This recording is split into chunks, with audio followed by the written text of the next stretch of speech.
They thought I'd fold. They thought I'd beg for scraps from the table. Instead, I just stopped paying. The mortgage, the taxes, the quiet lifeline that had kept their house standing all these years. They didn't notice at first. Why would they? I'd been covering for them for over a decade. Quietly, dutifully, their responsible son. Then 1 month passed, then 2, and finally Mom's text lit up my phone. Mortgage due! I stared at it, let the silence stretch, and typed back 4 words that cut deeper than any scream. You chose, now pay. I used to believe in family, used to believe blood meant loyalty. That belief died the day I sat in the lawyer's office and listened to the will. Every cent, every acre, every ounce of what my parents had built, they left it all to my brother, their golden boy. Not a mistake, not an oversight, a decision. Signed, dated, notarized. I remember the weight of the room. My brother smirking, shoulders squared like he'd just won something he never earned. My parents watching me, waiting for my reaction. I gave them nothing, not a word, just a small nod, as if I understood. But inside, something cold clicked into place. They'd forgotten who had been keeping that roof above their heads. It wasn't always like this. Growing up, I worshipped my brother. He was older, louder, brighter. He got the praise, the attention. I didn't mind. I thought that's how it worked. He shined, I supported. When Dad lost his job, it was me who picked up extra shifts. When Mom's medical bills came, I signed the checks. My brother? He was always between opportunities, always promising the next thing would pan out. They knew the truth. They saw the deposits, the transfers, the sacrifices. But gratitude faded into expectation. My help became invisible.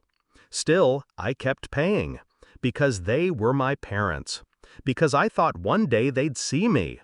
But the will made it clear. They had seen me all along. They just didn't care. The night after the reading, I didn't sleep. Not out of grief, out of calculation. I pulled up the accounts. Mortgage autopay? My card. Property taxes? My card. Home insurance? Mine. They hadn't lifted a finger in years, so I lifted mine. Just once. Click. Cancel. I knew exactly what would happen. Without me, the house would bleed them dry. The bank wouldn't wait, and neither would I. The first month, silence. The second, irritation. By the third, Mom's text arrived, and my reply, the dagger slipped between ribs. At first, they didn't believe me.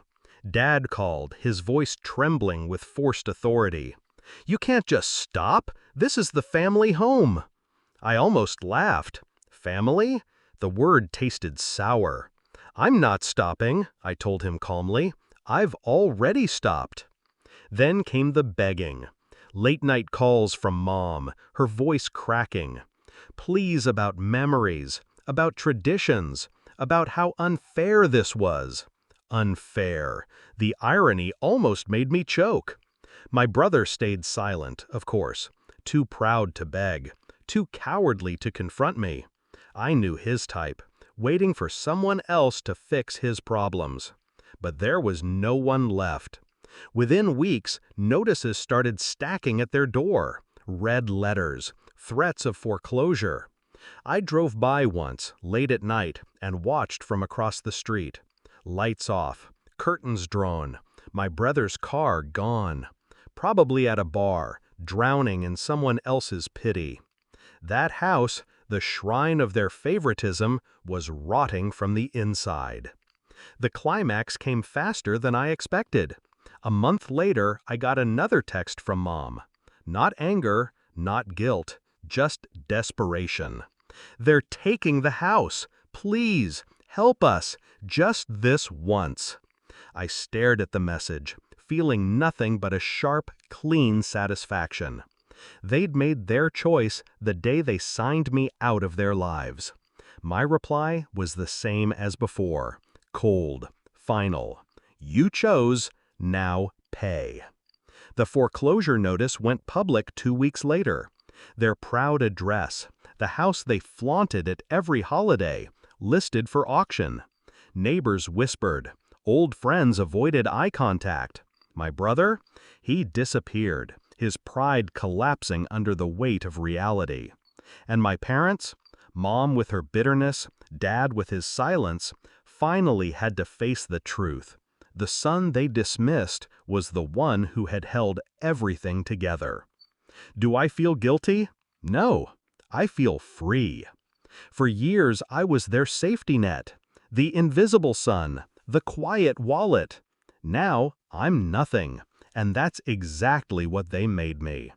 Revenge wasn't fire, it wasn't screaming, it was silence. It was stepping back and letting gravity do the rest. I didn't burn their house down, I just stopped holding it up. They thought I'd crumble when they cut me out. Instead, I let them fall. And as I watched their kingdom collapse, I felt the first real peace I'd known in years.